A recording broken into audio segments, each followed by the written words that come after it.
Hello, coming to you from St. Martin de Porres. Today I would like to continue the meditation I began this Monday on our responsibility to vote in this election and to see it as an act of justice and charity. Well, today I want to expand that, and I want us to turn in our thoughts to that scene of Solomon praying for wisdom. Remember how when Solomon succeeded his father David as king of Israel, he knelt before God in prayer and he asked our Father in heaven that he give him wisdom, an abundance of wisdom, so that he could govern his people in justice. Well, that is not distant from our setting right now. Because do we have a king reigning over this nation? Not in an earthly sense. In a heavenly sense, God is king over all the earth. But in a political sense, we don't have any earthly king over this nation. We never have.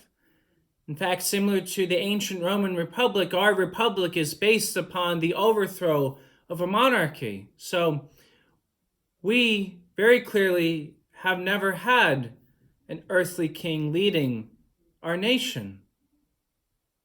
So how is this scene connected to our life? Well, if we don't have an earthly king, then it is very clearly us, the people, who make the decisions.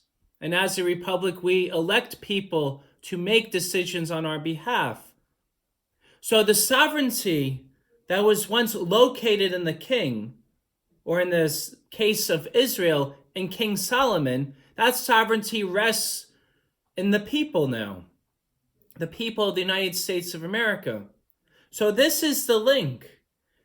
As Solomon was sovereign of God's people, and as he in the beginnings of his reign sought God's wisdom, so we, the people of the United States, who are properly endowed with sovereignty, who are properly endowed with making all the decisions of this nation, even though we will elect others to do so on our behalf, we who have this sovereignty must beseech God and ask him to give us wisdom, that we may choose wisely, that we may elect those who will govern with justice. And how do we use this wisdom that God offers to us? It's seen in the Declaration of Independence. What are the principal values? Life, liberty, the pursuit of happiness. In that order, life, liberty, and the pursuit of happiness. Our founders were very wise in framing it in this sense, because without human life, you can't have liberty. And without liberty, you can't have human flourishing. They logically follow. They are logically built upon each other. And as such, being that this is in keeping with natural law, the order of things as God has willed it, when we seek God's wisdom to have a more just society and to use our sovereignty as the American people to elect those to make decisions on our behalf, these should be the guiding principles that we use to exercise our right of voting. And as such, the American bishops say that safeguarding the dignity of human life is the preeminent issue. Of course, this applies to all forms of human life, not just to the unborn, but it logically begins with the unborn. If an unborn life is not allowed to live, you cannot reach childhood, adolescence, adulthood, old age. And so, whenever we take into account whom we're voting for, we must always seek after someone who will make decisions to safeguard the dignity of every human life from conception to natural death.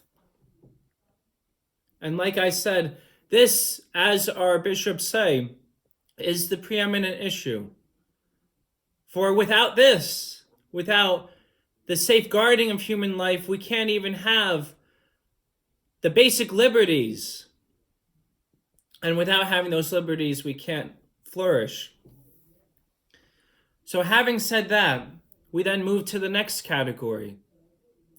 After we take into account who will safeguard the dignity of every human life and make sure that there are no direct threats to it, whether through violence in the form of murder or euthanasia or abortion.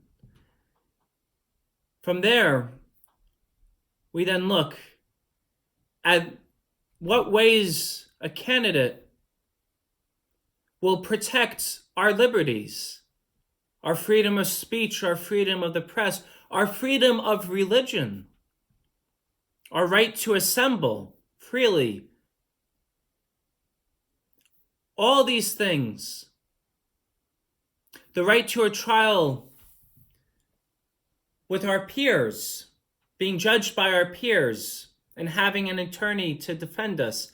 All these rights have to be taken into account have to be taken into account when we're looking at a candidate. And then lastly, we look at the ways in which a candidate will promote the good, the way in which they will enable us to flourish in our own way.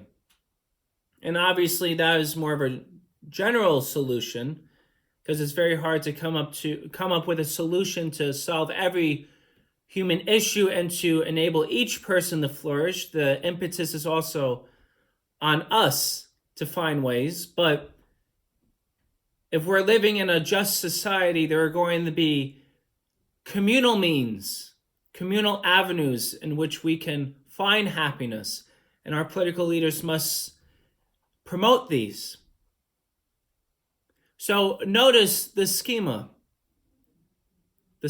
for a Christian when they are discerning how to vote. The first thing we do is we beseech God to give us or renew in us the gift of his wisdom, just like Solomon did. Why? Because as Solomon was sovereign over God's people, in our context, the American people are sovereign. And as such, we must beseech God for that wisdom, that we may have a just society, that we may use our ability to vote to further a just society.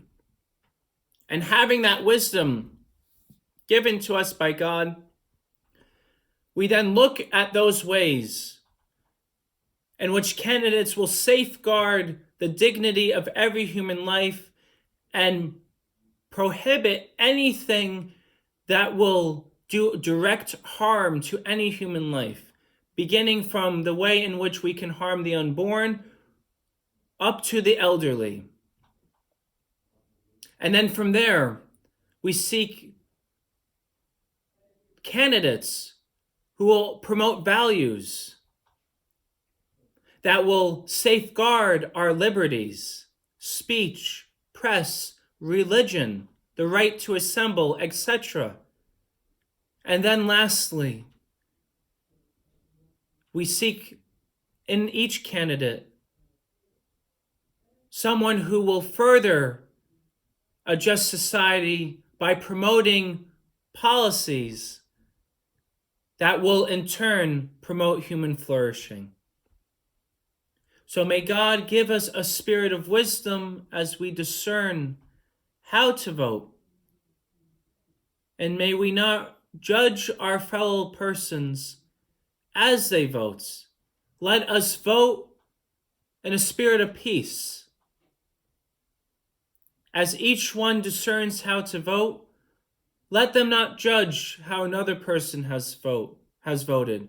Let them not hurl disparaging remarks against them, whether one is of the right or of the left or some party in between. We must preserve charity. And that is why charity is the linchpin here. You have noticed that I've spoken extensively about the link between justice and voting here. How we use the spirit of wisdom to elect leaders that will promote justice. First life, liberty, then the pursuit of happiness.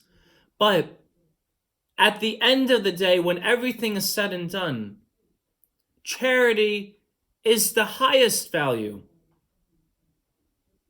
St. John put it very beautifully when he said, someone that says that they love God but hate their neighbor is a liar, because how can you presume to say that you love the God whom you cannot see when you hate your neighbor whom you have seen? That's what St. John says in his first letter, and it cuts to the heart. So as we go to vote, and as we use that wisdom to elect a leader that will allow justice to flourish in our times, it's important that at the end of the day, we show charity towards all. Isn't that what Abraham Lincoln, our 16th president, said as he was seeing the close of the war and he gave his second inaugural address? He did speak about the importance of showing charity towards all. Well, we have to come together no matter who is elected. And we cannot judge one another based upon whom we voted for, because we should presume the good faith of our fellow citizens. So, may this be a blessing to all, and may God grant us, or rather renew in us, that spirit of wisdom we received in confirmation, so that we may elect our political leaders in a wise fashion, those who will promote justice and facilitate the growth of charity in our land. Peace.